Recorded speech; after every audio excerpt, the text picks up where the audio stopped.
to think of it, then I saw that the wings flapped once. And I was like, uh-oh, wait a second, this isn't no plane. So I started yelling to my siblings. I said, look up there, it's a ropen, it's a ropen. I call it ropen because I've seen it. I was like, this is the glowing ropen. I had my camera, my wide camera, just following it. I wasn't taking pictures, which I hate I never did. But I was just following. I was just so awestruck, yelling at it.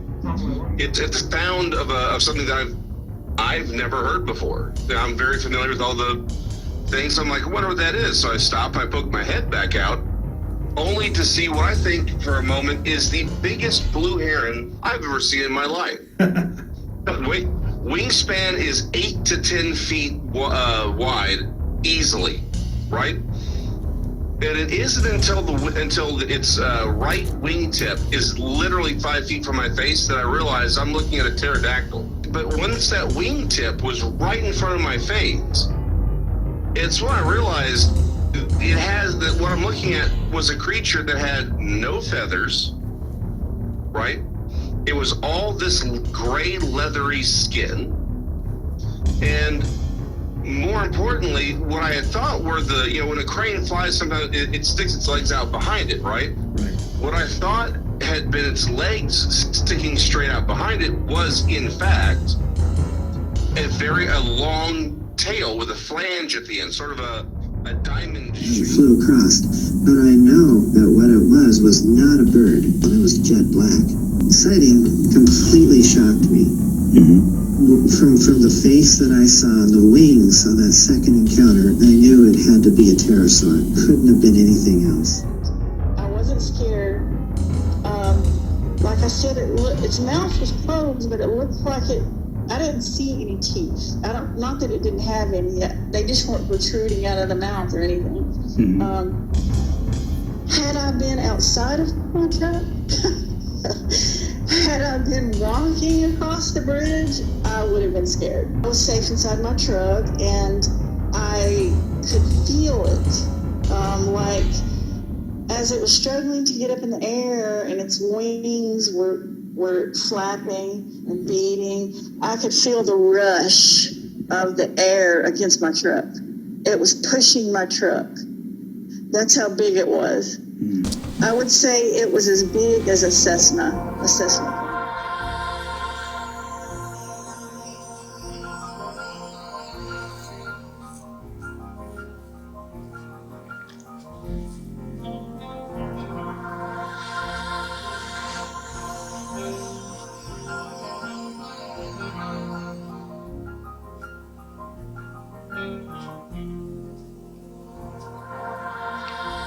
If you hear the music playing, then you have arrived.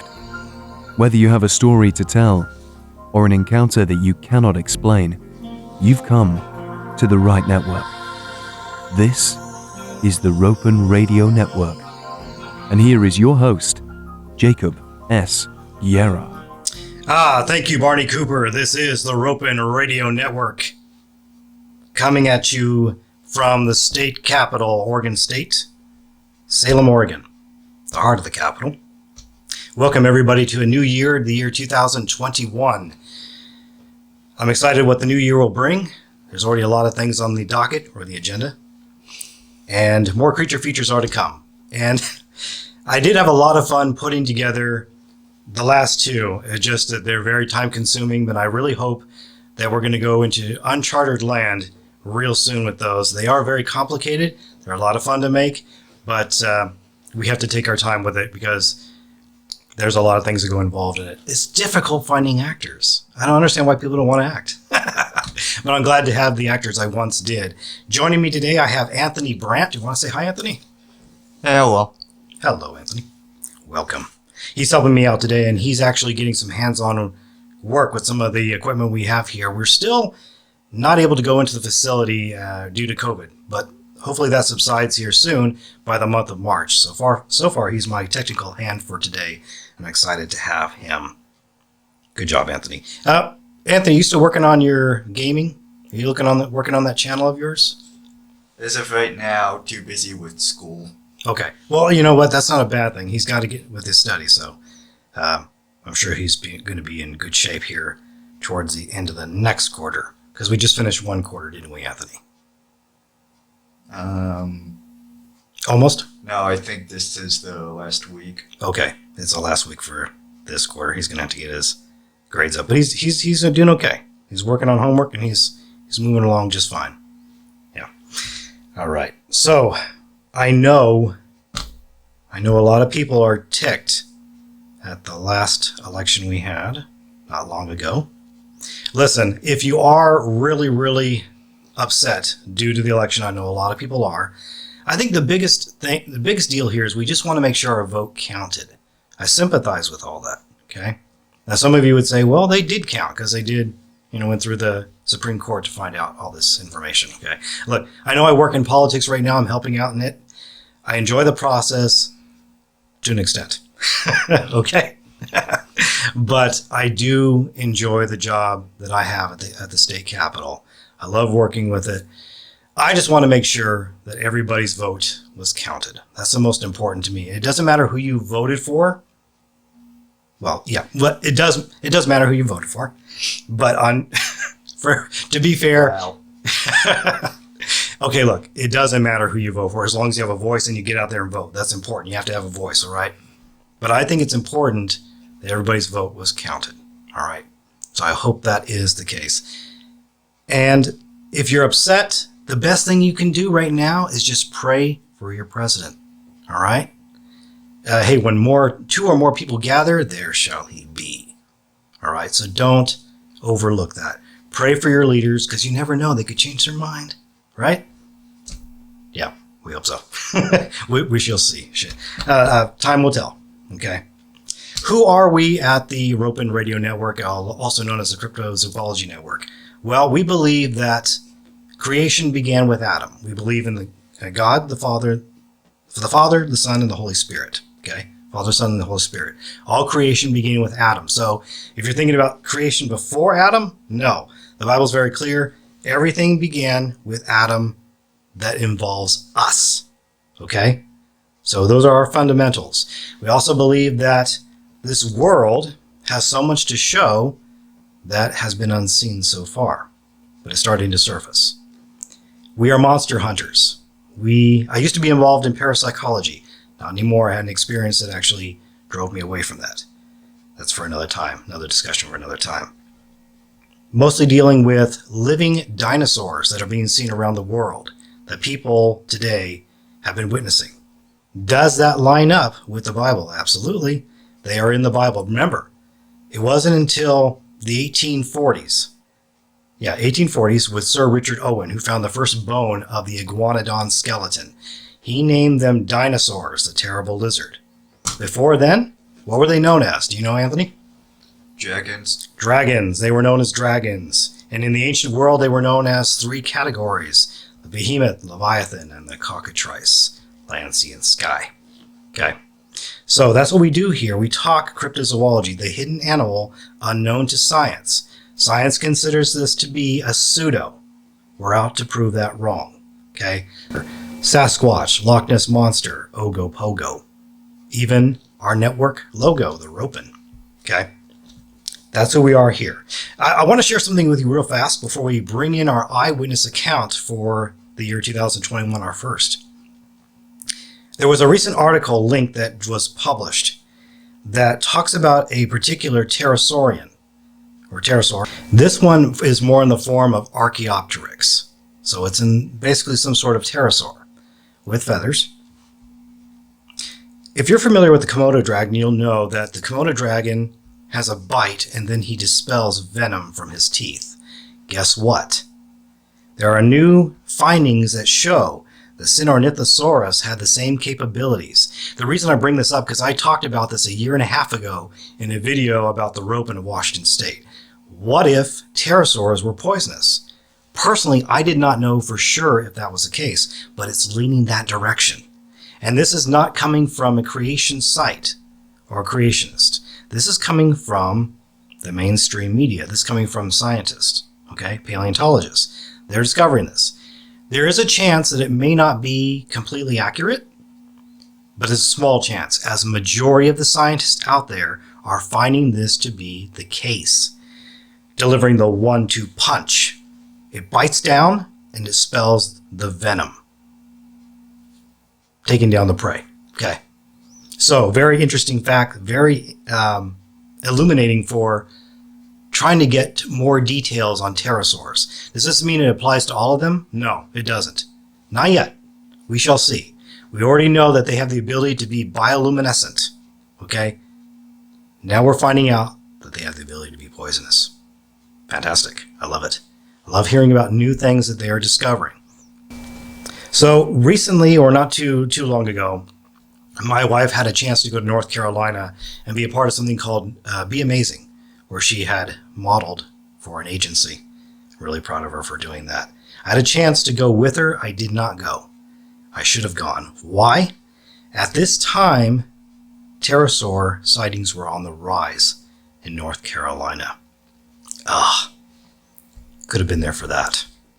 As many more people were starting to come out and share their stories about these giant reptile birds being seen, not birds, reptiles of the sky being seen in North Carolina, in the hills and other places as close to the city.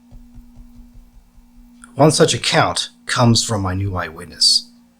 Her name is Cynthia Lee. Cynthia Lee has a very fascinating story to share with all of us. And it reminds me of Jordan Hendricks not long ago, where he had seen and heard about one over a course of time. And he's actually had a chance to see him multiple times. He describes something that's more of a ropen. You know what the ropen is? The ropen is considered to have a long tail and a head crest. Whoa, slow down, Jake. There's no pterosaur fossil found to have something like that. Well, you tell that to the eyewitness, and you tell that to the people in P&G. Okay? Sorry, they're not seeing herons, they're not seeing cranes. I want to take this time now to invite her onto the network and let her explain her whole encounter to you, because she has multiple ones to tell. Hi, Cynthia. How are you doing? I'm doing all right. How are you? I'm doing really good. Thank you so much once again, because we had a bit of a glitch in the system, so I really do appreciate your time, as always. So thank you again. You're welcome. Well, before I start and go into your encounter, I wanted to know, how are you doing with the whole COVID situation?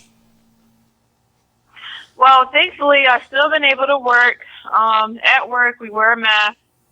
I'm thankful that I'm able to still get, some things that I need and some things that I want. So I'm still happy about that. Good. Glad to hear it.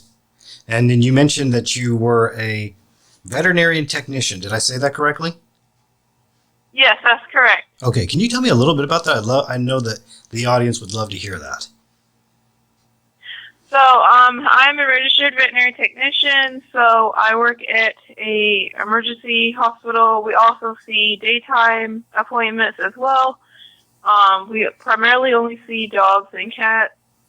So basically a technician is almost like a human nurse, but it's an animal nurse for animals. So we take x-rays, we help out in surgery, we do anesthesia monitoring. Mm-hmm. We talk about client information, schedule appointments, drop vaccines, give vaccines, do drug calculations, and many more things. Sure sounds like you do quite a bit. And I bet you're an animal person too, right? Yes, otherwise I you love wouldn't be animals. in that profession. That's good. Fantastic. So tell me, what do you know about dinosaurs? So, I do know dinosaurs, of course. They used to live, way back when. Mm-hmm. I personally still believe there are some creatures like that still exist. The world is so big, so I believe there are some that are still alive. We just haven't seen them yet. And, of course, there are some experiences of people seeing these pterosaur-like creatures. Absolutely. I do agree with you because, again, I've heard about you through numerous websites about your account that you came forward with. The biggest headline I saw was Pterosaur sightings on the rise in North Carolina. So that intrigued a lot of people. Of course, the first thing they did was they talked to a paleontologist and they would look kind of funny and they say they've been extinct for 145 million years. So I was like, okay, well, that's the mistake you make when you talk to a paleontologist. They're always going to say that.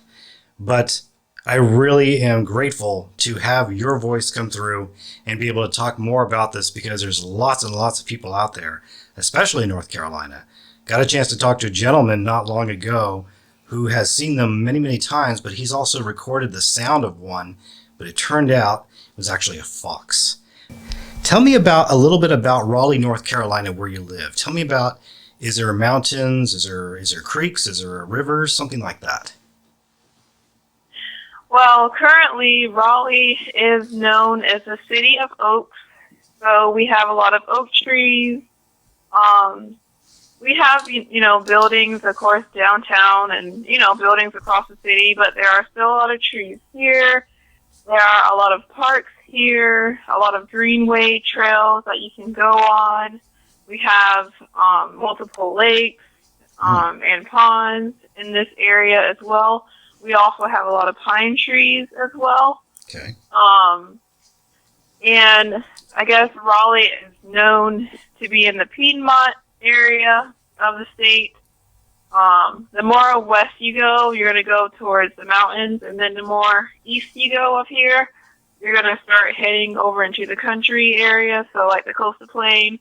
Mm-hmm. The wide open plains that we have, and the cotton fields and the farmland, which is not too far from here at all. Plenty there. Okay. You know what I'm going to do is, I want you to have the floor. I want you to tell me about your encounter. And I know there's a few. And we'll go, after you're done speaking on each one, we'll go and we'll talk more about the details of each one after that. But I think it's important just to hear your story first with no interruptions. And as I mentioned before, you're in safe hands here. We don't bring eyewitnesses on these radio shows and just say, oh, believe what you will. No. We believe you because I personally have had an encounter of my own. So I've had my fair share of pterosaur accounts. We know that they're still alive. We've been seeing them today. So I want you to know that you will receive no scoff or ridicule from me. Okay. So when I first saw the pterosaur, it was way back in 2017. It was during the summer, so I think it was either in June or July, probably June. Okay. And I had just finished doing part of my externship at a veterinary hospital. And I was at the bus stop, and it was sunny. It was like maybe 6 o'clock in the afternoon. And there was this other guy of Hispanic descent. He was standing beside me. And I saw a giant shadow on the ground. And I looked up, and that's when I saw the creature. It came from behind me. So it came from behind, and it went overhead. And it was like a dark brownish, very dark brown, kind of a little bit of a grayish color to it. No feathers, all skin. It had a long tail with a diamond-shaped bulb at the end, and it had a weird-looking head crest on its head. You know how a lot of people, when they think of a pterosaur, they always think of the pterosaurs with a very pointy, triangular-shaped head crest that points, at the back of their head. But the one that I saw, it was really weird. It had like a weird forward-facing head crest that stretched forward, maybe the length of its beak, and it stretched forward out of its head. So that was like one of the main things that I was like kind of like was taken aback. And it flew over the road, and right across the road, there's a firehouse station. And where I saw the sighting is on Durant Road, which is in Raleigh. And you can look it up on Google Maps, and there's a lot of pine trees in that area, and there's also a fire station right across the street. And it flew over the road, and it flew facing away from me. And then after that, of course, it kind of flew over the pine trees across the road, and I didn't see it anymore. Okay. And how high up would you estimate it was? I would say it was maybe at least 30 to 40 feet high. Okay. It was still close enough to the road where you could see the details of it, but not too super high in the sky. Okay. Was that by chance the one that you drew? Yes, that's correct. Okay. Yeah, I'm taking a look at the crest of it. That is quite odd, very unique. And I tried to place it with another pterosaur or with just another kind of bird potentially to get an idea, but I can't find anything that resembles that. The only thing that I can think is pterosaur, which is fantastic because that's what we're looking for. And what an amazing experience, because you had somebody else next to you who saw it as well. Was his reaction kind of just staring at you and then looking back to the sky? Yes, like we both looked at each other, our eyes met, and then, we looked, right back to where it was flying. And of course, he looked like he was of Hispanic descent, so I probably would not been able to, communicate with him, be like, hey, did you see this? But we were both surprised. We both shared this surprise, facial expressions, like, whoa, what was that? Amazing. Now, here's a question I'm going to ask you, and you probably have gotten this a lot, but it's important that the audience hear it from you, okay? I do believe you. However, I want to be able to hear you say this as well. Now, because most skeptics are going to ask this question, so it's important that I do too. Is it possible, Cynthia, that you saw a heron or a crane? No. What I saw was not a bird. It was not a heron. Down here in Raleigh, North Carolina, we have a lot of turkey vultures. We have falcons. We have hawks.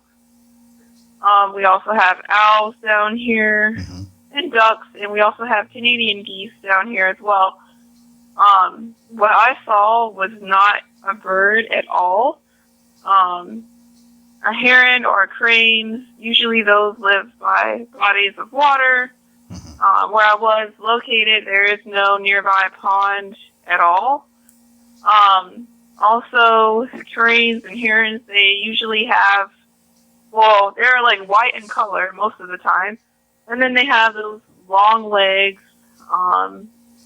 And when they fly, they sort of fly with their neck kind of like folded backwards, like a Z or a backward S. Correct. What I saw did not look a thing like a bird. Like, I could not have mistaken it for a bird at all. It was way bigger than a turkey vulture. I would say maybe the wingspan was at least 20, 25 feet maybe. Very big. It was way bigger than any bird that I've seen. And of course, what bird do you know can fly without wings? I mean, without feathers. Without feathers. Yeah, absolutely. I've heard that. Other eyewitnesses have said that. They went asking, for instance, this is where other skeptics come in and they say, okay, look, why didn't you call the Audubon Society? Because no one really thinks to call the Audubon. They think to call Fish and Wildlife. Did you make that attempt? No. When I got home, I went online looking to see what kind of pterosaur that I could have seen, like what species it was. I also was looking online to see if there was any other people who have seen what I saw or seen something similar to that. And in my research, that's when I found the website by Jonathan Whitcomb. And he has a group on Facebook called Living Pterosaurs of the World. And that's how I found him. And he had an email address on there, and that's how I started contacting him on the experience that I had. Fantastic. That's good, because we need to add those numbers to the database. I always recommend people go to livingpterosaurs.com, tell him of the account, he adds it to the database, and then of course we find out later on that there's at least been 9 sightings in North Carolina, especially in Raleigh. So fantastic encounter there. Do you know how many times did it flap its wings? Do you know that? How many times it flapped its wings? Yeah, did it flap like a bird, or did it maybe glide? It mainly like glide. Okay. It really didn't flap its wings. It sort of kind of just glide slowly like over the road because it came from behind and it went over the road and then it went above the pine trees that was across the road that's behind the firefighter station. Okay. So you had a firefighter station nearby, you had a road, you had a bus stop. Were you like were you more like in the city or kind of like the outskirts? I would say I was near the outskirts because if you go on the Google Map, Durant Road does link up to Capitol Boulevard. Okay. So, I mean, there was a house neighborhood that was behind me, and there's some pine trees. If you want to know the exact location, it's located near Pearl and Bark Veterinary Hospital. That's where my sighting was located near. Can you spell that first name again? Or, yeah, if you could spell My it. first name? You said a veterinary hospital. What was the first part of that? Oh yeah. So it's Pearl and Bark, so Purr and Bark Veterinary Hospital. You can look it up on Google Maps, and you can see that's where my sighting was located. Okay, there's like a bus stop in that area. Yes, that's correct. Okay, fantastic. That's very helpful because, as I mentioned before, I've got an artist working on the portrait, and I think the bus stop one is the one I like the most, and I hope you do too, because I think that's the most intriguing one. So I wanted him to create that for you, and then when it's finished, we'll be sending it your way. Amazing! I can't wait. Yeah, nor can I. Every time, I just love seeing the skills from my creators. I used to do it myself, but it gets time-consuming when I'm trying to work with everything else, so I just put it in their trustworthy hands. What I'd like to do now, Cynthia, is move on to that second encounter, and I think that's the one where you did record. Is that correct? Yes. So, since I was doing my externship in that area, ever since I saw it, I was determined to see if I could catch it again. Mm-hmm. So, I believe I saw it again, and I got my phone out, but my video quality is not that great, and that's the one that I did send to Jonathan, of it flapping, but again, it's not that great. Okay. So it's very disappointing to be able to catch one on tape.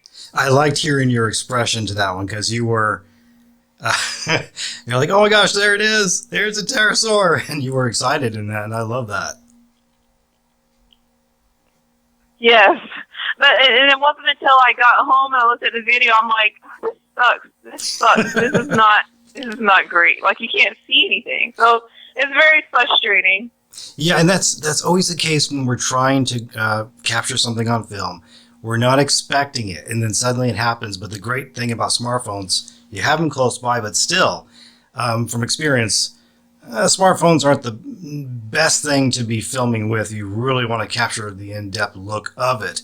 But at least you tried, and I did see the creature that was just flying. You can totally, if you zoom in and try to focus on it, you do see some sort of creature flying in and taking, he just keeps going, and that's where you get excited. So I was looking to see if I could maybe do something to work on the resolution so we can potentially come to an understanding of what it really is or what it looks like. But still, I admired the fact that you did try your best to try to film something. It is important. Yes, thank you so much. Cynthia, was this the one that was with the Uber account? Or yeah, I think you were running. No, that's different. That's different. So the second encounter was in January 2018. It had snowed the night before, so there was still snow on the ground. And I was in the Uber, and the car had a sunroof. And this happened, I would say, like, around 7 a.m. I was on my way to work.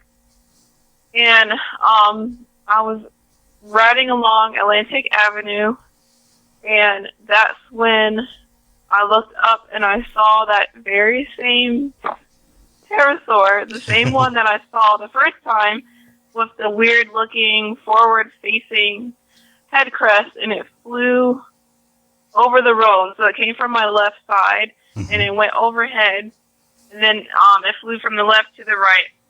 And when it was flying, it was flapping its wings a little bit, but it wasn't like flapping as hard as a bat would fly, like the erratic flapping. It was more like a slow, steady flap. And I was, of course, blown away again because I was like, I believe that's the same exact one that I saw the first time. So it kind of gave me like hope, like, okay, so this one definitely lives in this area. I just don't know where. But for me to see it twice, and see it in the wintertime, that really blew my mind. I was in shock. Yeah.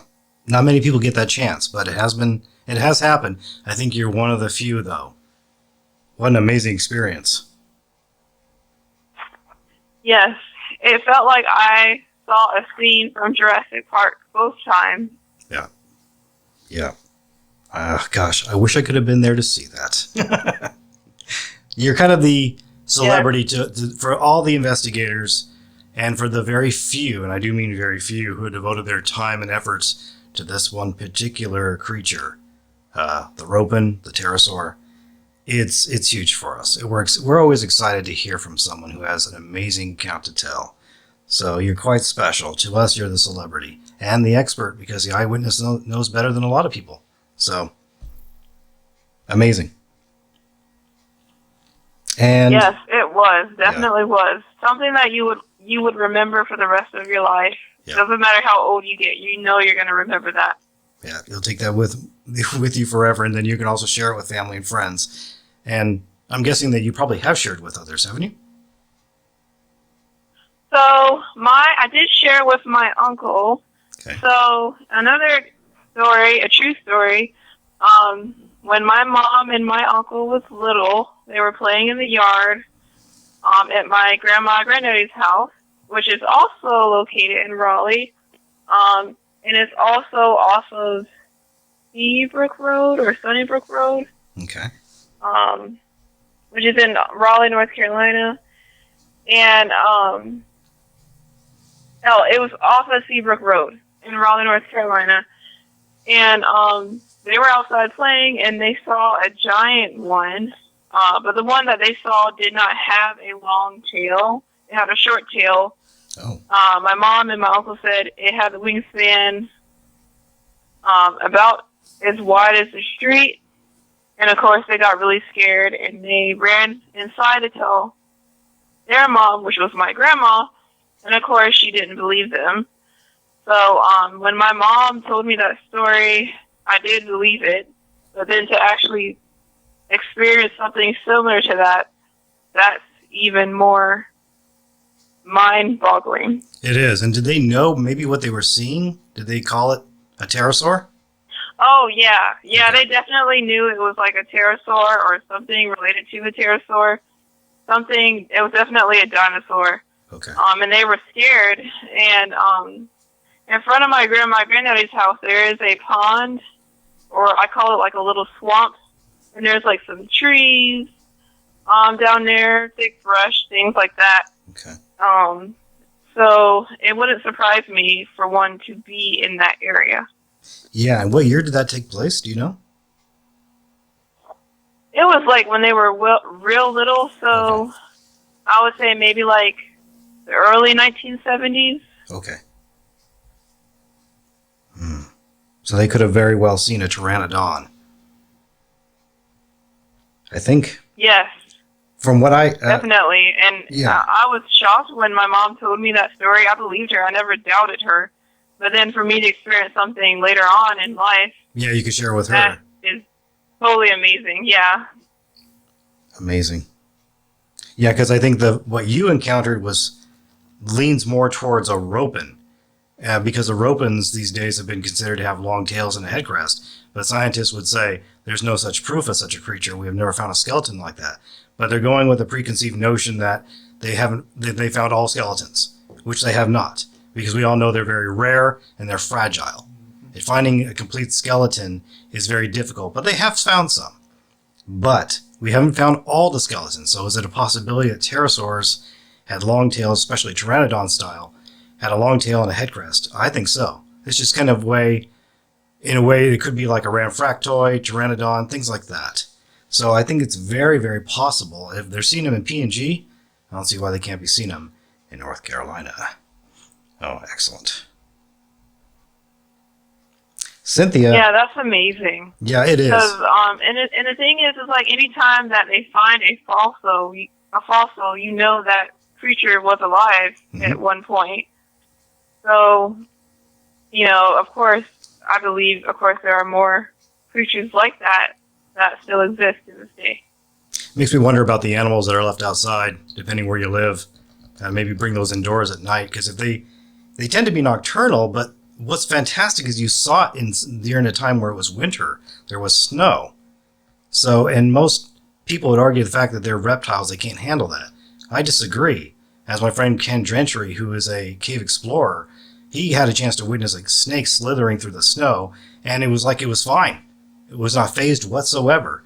So maybe there's a great chance, I think more probability, that pterosaurs are able to adapt. And again, you mentioned there's no feathers.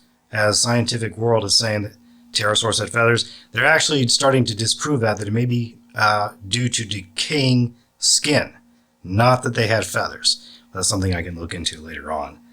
But to see something twice, and then to hear from your family members, and to be able to share that with them too. It's almost as like, I remember what you had said before. You said maybe the Lord wants certain people to see them, and some other people don't. Yes, I personally feel like sometimes, well, first of all, God made everything, and I feel like there are certain creatures that He will let you see, or certain things that He will let you experience. But if it was somebody else, like if I was a biologist, or if I was like a hunter, or a zoologist or something, I would probably try and track that creature down and catch it or kill it or catch it and take it to some lab to do experiments on it and lab tests and all these other things to it. And of course, if it was like somebody from the government, they would, try and track it down and keep it a secret and, and not let the public know about it. Yeah, that's a strong possibility. I think so. I think there are a lot of things that have been covered up over time. Again, if they had captured something, we talked about this before, then they'd probably tell everybody, look, guys, this one survived millions of years. Or, yeah. They would probably, who knows, really. But that's the first thing I think about, because then they have to go rewrite the textbooks. Do they really want to do that? Nah, I don't think so. Not a long shot. Yeah. Cynthia, a few more questions I have for you. The big one is this. How has this affected your life? And does it fire you up knowing that they're lying to kids in schools when they have them open a dinosaur book and says millions of years ago these creatures lived? Does it kind of get you frustrated with the fact that this is what's being taught? Yes, it does make me angry. When I was in school, I never believed in the evolution theory at all. Mm-hmm. I believe God made everything after His own kind. So, no, man did not come from no ape. Man came from the dust of the ground. A monkey came from another monkey, Mm-hmm. So, yes, it makes me angry because, number one, they haven't been alive. Like, how do they know something lived millions of years? Like, they can't even count to 1 million, and it just makes me angry and frustrated to say, like, oh, this thing lived so millions of years ago. And I'm like, no, that's not really true. That's not true. Yes, these creatures lived in the past, but they also still live to this day. Also, every animal and every creature that you see now today are the descendants of the animals that were saved on Noah's Ark as well. Right. So every bird, every animal, everything. So I just disagree with that. I mean, and personally, if you just look at some of the reptiles that we have today, like alligators and crocodiles and caimans, you know, those are the modern day dinosaurs that we have today. So if those are living fine today and they're common, I'm pretty sure and know that pterosaurs and other dinosaur-like creatures still exist to this day. Mm-hmm. The world is so big. There are many places that are on the earth that man has not explored or hasn't been in or living in, and I mean, it's big enough for anything to really live out there. Sure, absolutely. I remember you had mentioned that you wanted to know about the experience I had. So I thought it'd be best for me and Anthony, who's still with me right now, to explain that to you. Do you have a little bit, just a moment for that? Yes, I would love to hear it. Okay. It's definitely not like everybody else's experience. Me and Anthony decided to take a trek to the Yakima River in Washington State. I've been out there a few times, but this last time was the most important for me because I went out to the central areas where the forests are near Mount Hood. But this time I decided to investigate the Yakima River. And if Jonathan Whitcomb is listening, I'll be sure to touch bases with you on that one, Jonathan, and hopefully you won't be too mad at me for going there. So we went out there together. We took all our equipment. We had trail cams and many other things. The one biggest mistake we made, Anthony, what was that? Not taking bug spray. So it was 108 degrees in our outside at night. We arrived around 6 o'clock. We set up camp. We set up our base. And we stayed till the AM hours because this is when, if they are very nocturnal, they're supposed to make themselves known. But along this river, it's about 243 miles long with 43 different variations of fish in there. Many, many different kinds. So we set up our cameras. We had the joy of just watching so many birds of prey come into the area and swoop in and grab all these fish. It was a beautiful display. But there's something very eerie about this area that had other people mentioned, and I can totally relate to it. So as we were done around 2 a.m., we decided to call it for the night. We should have probably stayed out a little bit longer, Anthony, probably. But it was pretty hot, and it was very warm, but we were having a good time. But we decided to end it, and we went off and we parked, and we decided to camp out in our vehicle. The problem is the temperatures were dropping just a tiny bit, so it was about 95 degrees in our vehicle. So we rolled down the window, mosquitoes got in and started attacking us like crazy because we forgot our bug spray. So then we decided to roll up the windows, but it got hotter. So we're literally baking in the vehicle. So I told Anthony, I was like, look, we've done what we wanted to do. We've been out here pretty late.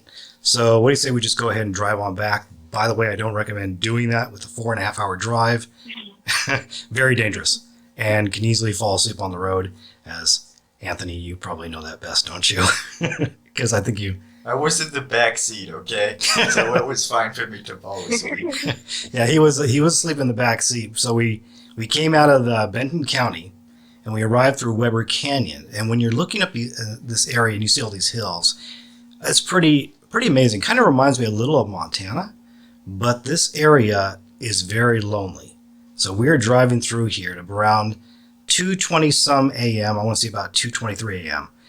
Then something large flew over the vehicle as if it was following the vehicle.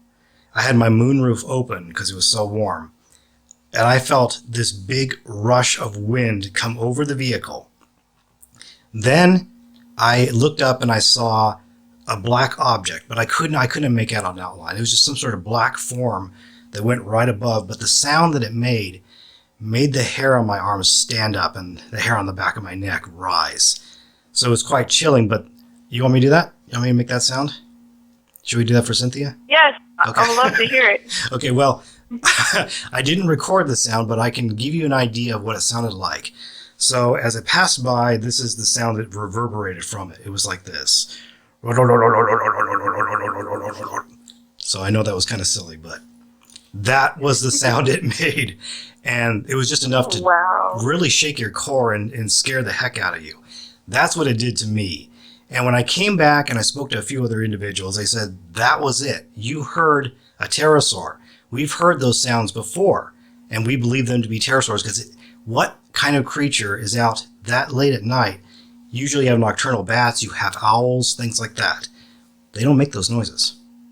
And I knew that being out there, they have been seen in this area because of that river, because of the fish, because of the wildlife. They've been out there before. People have seen them either as a strobe of light, because they have bioluminescence, or just their forms themselves. So I was very fortunate to hear and feel something that I did not expect. So I'm really, really grateful for that. Praise God for that I got to have that experience. Again, it's not like everybody else's, but at least it was something, and it'll stay with me forever. So, it's pretty important.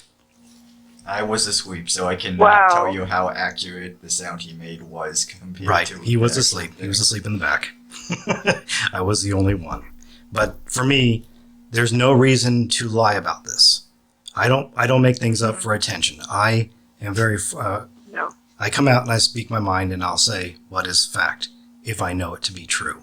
I do believe this to be true. Okay? So this was my encounter. This is why a lot of the people I talk to, I believe, because we share something in common. This is what I believe I saw, and I believe this is what I believe I heard. It was a pterosaur, some sort of pterosaur kind. So it's very fascinating, and it will be with me forever. That is amazing. Thank you for sharing that story with me. You're welcome. That, even though you made the sound, that would creep me out. Yeah, it still to this day, I'm wondering, am I ever going to hear that again? But at the same time, I was like, maybe I don't want to hear it again. I can imagine coming face to face with something that's not too far from you. You think, oh, wow, I'd be amazed at a dinosaur bird. But you can imagine, some people have said they're very humanoid looking. And the appearance of them it'll just terrify you to your bone. So even though we say we'd love to see it right up close, well, imagine being close to that thing. So you may change your mind. Yes. Well, Cynthia. Well, that's really scary. Yeah. But I really am grateful for your time. Thank you for giving us this chance to speak with you for the second time as a take two. And before you go, would it be okay if I prayed with you real fast? Yes, that is fine. Okay. And also, too, do you have any questions for me? I do know some people in their experiences with the sightings, they do talk about how they think that some of them may use some form of echolocation. Mm-hmm. Have you heard anything like that? I have. Little bits here and there. If a bat can do it, okay, I'd be surprised that... I wouldn't be too surprised if a pterosaur could do it too. I haven't heard a lot of that discussion, but little bits here and there. Some people have the theory that that is a possibility. I mean, we're discovering new things, as I mentioned in the past, that the Komodo dragon can dispel venom when it bites down. Now we're finding out that there are forms of pterosaurs that could have been venomous and poisonous, just like any reptile or some of the poisonous reptiles out there. So it's not too far to believe, or too far out there to believe, that echolocation could play a part in this. Okay. And also, do you or have you heard of people saying that some of them, some of what they've seen, it glows in the dark, or they have a tail or something that glows in the dark? Yes. As a matter of fact, I know a gentleman named Paul Nation who has been studying the Indava bird, which is another name for the ropens out there in PNG, different parts of the island. There are pterosaurs that glow from the body. There are pterosaurs that glow on the wings and tail as well. So it really, I think it comes down to their, oh gosh, what's the word I'm looking for? Maybe their reaction, how their attitude, what they're feeling at the moment, to where they light up certain parts of their body. But we also believe that they are used for communication as well, or another way to warn off and evade prey. So I have heard of them glowing in the tail and other parts, and simultaneously as well. So that I believe to be truth, because people have seen them and they've recorded them like that.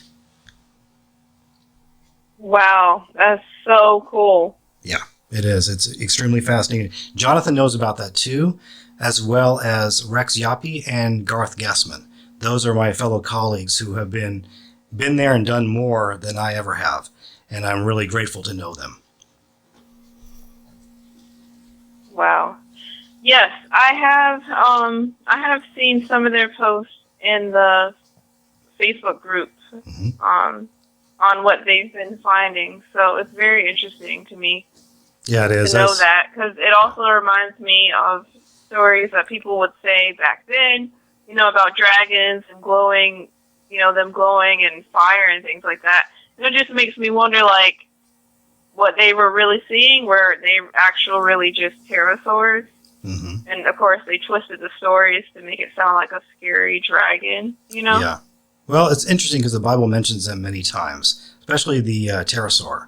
It mentions them as the fiery flying serpent in the time of Moses, where he had to cross with the people. This is something you'd have to go read for yourself by Paul Gertson from Rutgers University. He actually did a full story on this. It's a wonderful, wonderful account of what Moses and the people had to go through just to pass through an area, because they would use an ibis bird to defend themselves from the flying reptiles. Of course, unfortunately, the New American Standard and the NIV have changed these words. So it no longer says, or removed fiery flying serpent from the Bible, because they didn't understand what that meant. But for researchers, we do now. Yes, I do know what scriptures you are talking about. I personally stick with like the King James version, the unrevised one. Mm-hmm. But yes, I do have an idea what you're talking about. Yeah, it's quite fascinating. The more you dig, the more you're going to find. But a lot of people wouldn't even know that unless they did the searching for themselves. So that's why I always encourage people to seek the truth. So, again, wonderful accounts that you have shared with us all. And I'm looking forward to showing this to everybody here in Oregon. There'll be at least 500,000 people watching. So, again, you are very important to this research. And thank you so much for coming forward. Thank you so much for having me. It makes me very happy that I can share what I've experienced, and maybe it will encourage other people out there to come forward. Absolutely, because when you have one voice, and you start to have many. And it's very important, because without you guys, then sometimes this research is moot. We really need someone to help put the pieces in place for us. So you're very important. And again, Cynthia, if you ever have any questions or anything you want to ask, feel free to reach out to me. But if you have another encounter, I suggest you go to Jonathan first, let him know, and if you'd like to come talk to me too, please feel free to do so.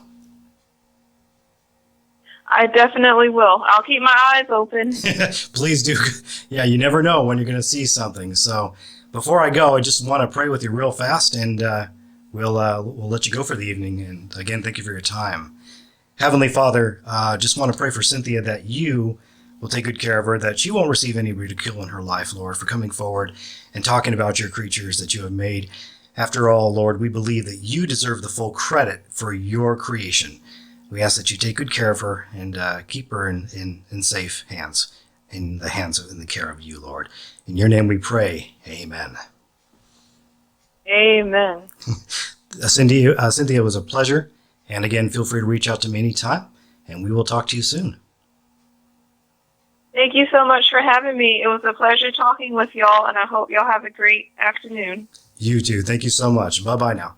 Bye. Thank you. Bye-bye. That was Cynthia Striving, ladies and gentlemen.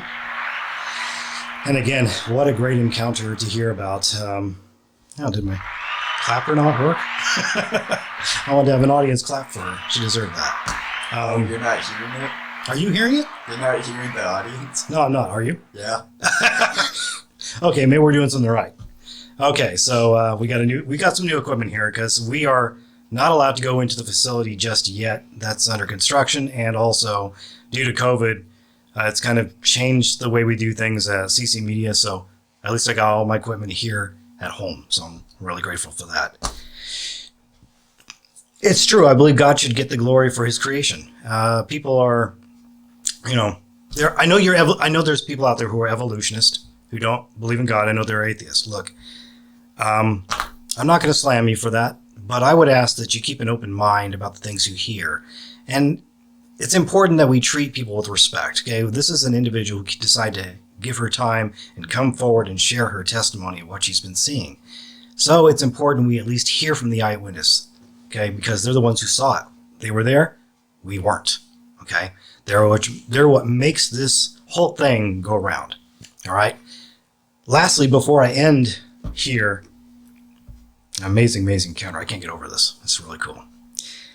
Lastly, before I leave, I want to let all of you know that we were recently contacted by a Hollywood executive, which I'm very, very proud to speak of. She is looking to put together an expedition to Australia because they're hearing rumors about the thylacine still being alive. If you don't know what the thylacine is, it is a Tasmanian tiger. Okay, there's reports that it is still alive in Australia. She's looking to have me be a part of that, and I'm very grateful for that experience. The question is, am I the right person for it? And if I'm not, I know some people who will be. Okay, so again, this research isn't about just me. It's about the overall picture, okay? I don't have to be the one to discover something. What's important is all of you who are excited about cryptozoology and this research, get out there. Stop going to conventions and get out there and search for yourself, okay? I don't have to be the one to discover anything.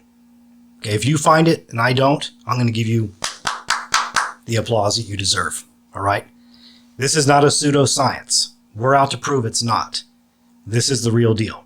But scientists believe that this is a pseudoscience, so we're out to disprove that. So again, it's not about me. It's about the overall picture. Get out there and explore, but be safe at the same time. So before I go, very important, cue music. Hopefully it plays. Can you hear something, Evan? All right. Before I go, very important, seek the truth.